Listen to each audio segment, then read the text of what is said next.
15 prill të vitit 1931, Luciano ka ftuar meserin dhe 2 bashkëpunëtorët e tij të tjerë për drekë në një restorant në Longalen. Pas mbarimit të drekës së tyre, ata vendosin që të luajnë me letra. Në këtë moment, Luciano çohet dhe shkon në banjo. Në kohën që Luciano ishte në banjo, në lokal i 4 persona të armëtosur, të cilët ishin Benjamin Buksi Sigel, Vito Genovese, Albert Anestesia dhe Joe Andonis. Mbasi ata të katër ulen në një tavolinë tjetër, Luciano del nga banjo dhe hyn në dhomën e ngronis dhe qellon dhe vret meserin dhe 2 burrat e tij. Me bekimin e Maranzanos, Luciano mori përsipër bandën e meserisë dhe u bë stoger i Maranzanos.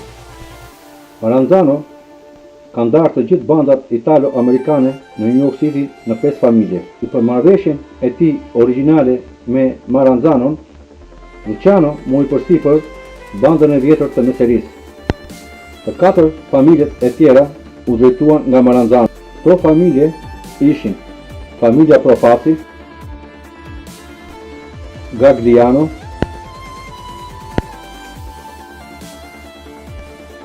dhe Vicente Mengano.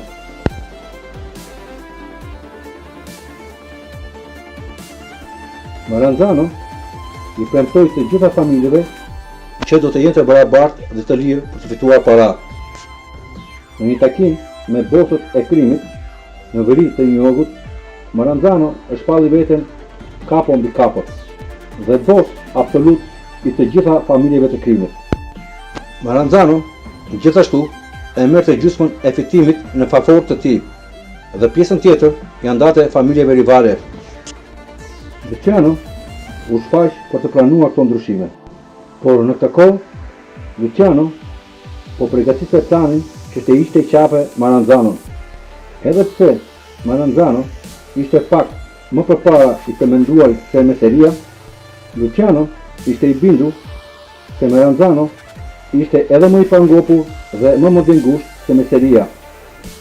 Deri në shtator të vitit 1931, Maranzano e kuptoi se Luciano ishte bërë një kërcënim për të. Ai punësoi Vincent Nate Doc Cole, një gangster irlandez, për të vrarë Luciano. Megjithatë, Lucchese i alarmuar i thot Lucianos se ata duhet të vrasin atë. Maranzano urdhëroi Luciano dhe Genovesen për të ardhur në zyrën e tij në 230 Park Avenue në Manhattan. Të bindur se Maranzano kishte planifikuar për të vrarë ata, Luciano vendosi se të veprojë i pari. Ai dërgoi 5 gangster hebre të veshur si agent të qeverisë. 2 nga agentët çarmatosën byrohet e Maranzanos dhe 3 të tjerët hyn brenda dhe e goditën shumë hermetik Maranzanon para se ai të shkinte mbi ta. Me vdekjen e Maranzanos, Luciano u bë bos i krimit të organizuar në Shtetet e Bashkuara të Amerikës. Ai kishte arritur majën e 9 tokës të Amerikës, drejtimin dhe rregullat e krimit, politika dhe aktivitete së bashku me bosët e tjerë të familjes. Luciano kishte edhe vetë familjen e tij të krimit. Ai pothuajse kontrollonte gjysmën e qytetit të New Yorkut, si lojrat e fatit të padijshme, trafikun e drogës dhe grabitjet. Luciano u bë shumë me ndikim në aktivitetet e punës dhe kontrollonte kanalet ujore në Manhattan, transportin e ferave, ndërtimet dhe kamionet e cistern. Luciano hoqi titullin Capo mbi Capo, duke këmbgulur se krijonte probleme mes familjeve. Luciano preferonte për të ruajtur kontrollin në heshtje përmes aleancave jo zyrtare me bosat të tjerë të familjes. Vini Rlenski e bindi Luciano për të mbajtur praktikën, duke argumentuar se ritualet e nevojshme e të rinjve për të nxitur bindjen ndaj familjes. Luciano theksoi gjithashtu rëndësinë e omerta, betimi hjeshtjes. Së fundi, Luciano mbajti 5 familjet e krimit që kishin në kompetencën e Maranzanos. Luciano ngriti bashkëpunëtorët më të besuar të tij italian në pozita të nivelit të lartë, në atë që tani ishte familja kriminale Luciano. Vito Genovese u bë nën bos dhe Franco Castello u bë shoger. Në familjen Cosa Nostra ishte një rregull që vetëm italianët merrin postat, që kështu Meyer Lenski dhe Buksi Figet nuk ishin italianë. Megjithatë, Lenski ishte një këshilltar i lartë për Luciano dhe Sigel dhe një bashkëpunëtor i besuar. Luciano, me nxitjen e Chicago's Toro, ish bos i Gjonit, ngritën komisionin për të shërbyer si organ qeverisës për krimin organizuar. Kjo ishte një projekt për të zgjidhur të gjitha mosmarrëveshjet të familjeve që kontrollonin territoret e tyre. Komisioni ka qenë një rrezik i madh për Luciano. Qëllimet e Lucianos me komisionin ishin për të ruajtur qetësinë dhe pushtetin e tij mbi të gjitha familjet dhe për të parandaluar luftrat e ardhshme të bandës.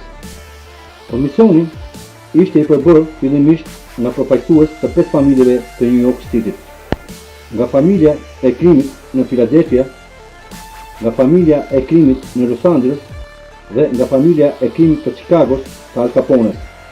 Komisioni gjithashtu siguroi përfaqësimin për organizatat irlandeze dhe çefute kriminale në New York.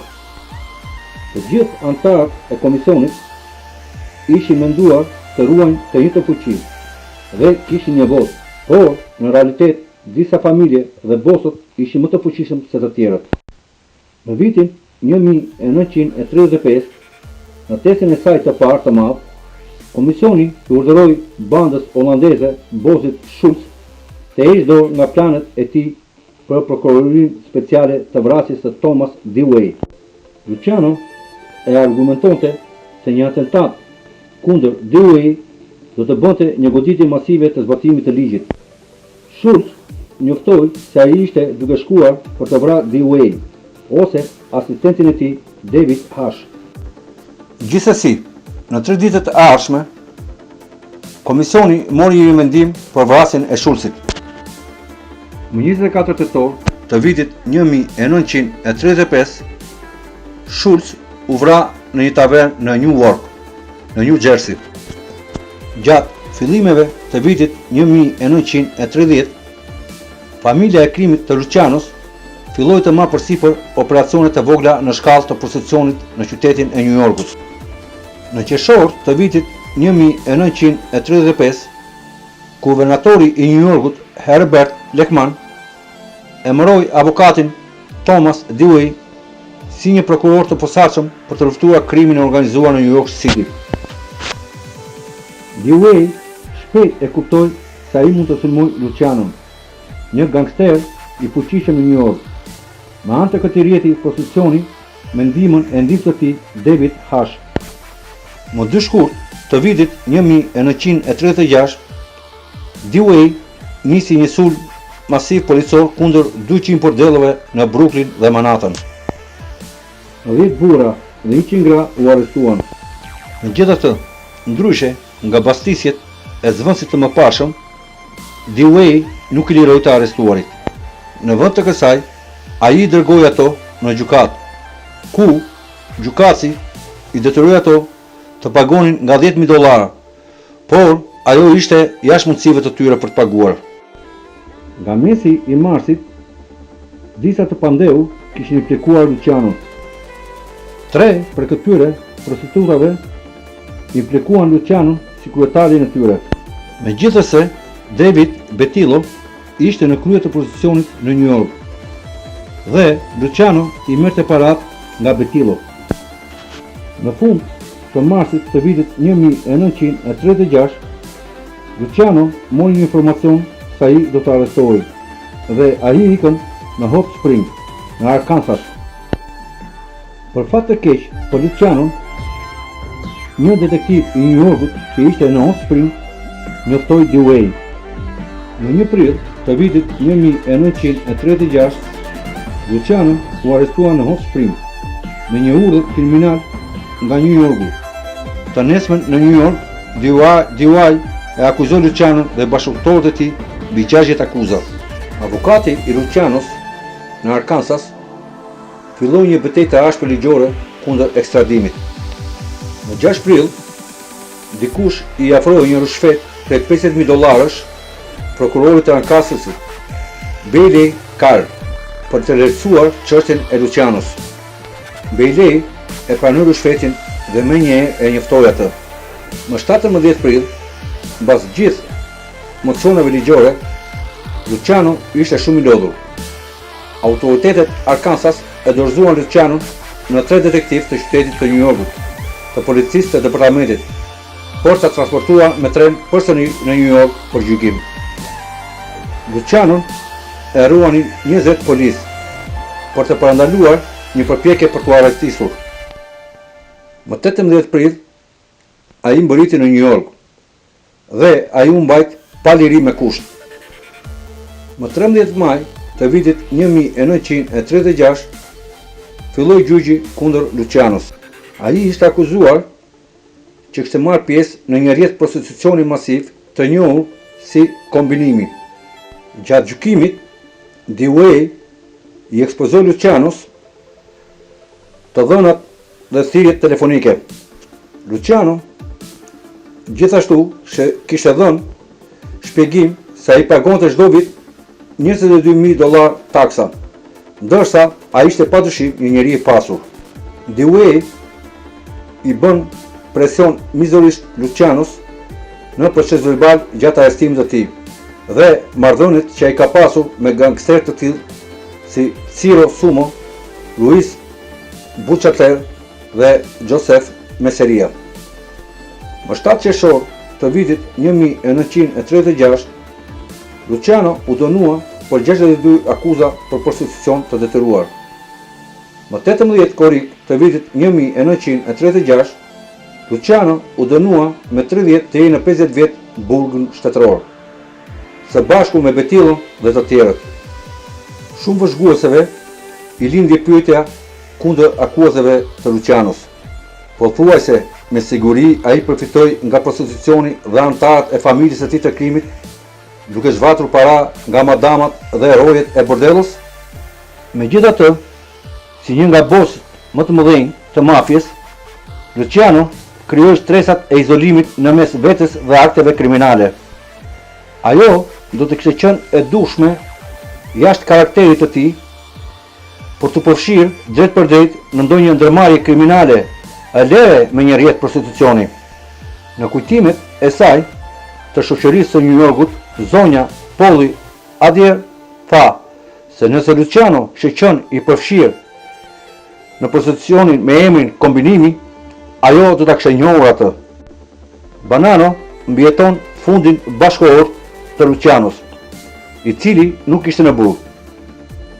Ai gjithashtu e mohoi që Luciano ishte përfshirë në rrjetin e prostitucionit.